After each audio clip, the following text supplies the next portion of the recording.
that Florida, it's very hard to see a path that Donald Trump has to the White House. But their calculations aren't based on Florida. They're saying, look at North Carolina, look at Georgia.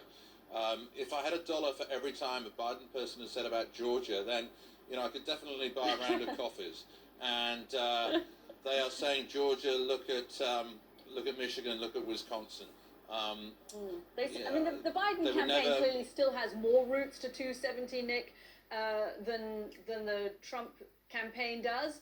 But if we were going to see a big blue wave sweeping across the country that perhaps would then help them flip the Senate as well, should we have started to see it by now?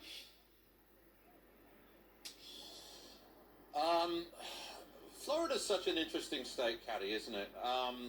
So many Democratic hopes have been dashed in Florida over the years. They had such great hopes for the state in 2018 in the governor's race and the Senate race. Those were dashed. Hillary Clinton, obviously, 4 years ago. Their hearts were broken in Florida.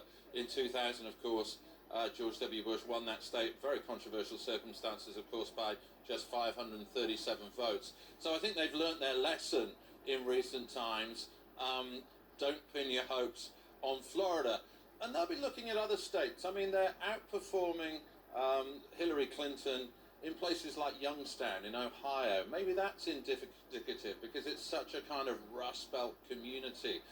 The sort of people that Joe Biden was basically hired to win back. So maybe that is indicative. Florida is such a curious state now. Like I say, I think the Democrats have learned the lesson from the past. They do not pin their hopes on Florida anymore.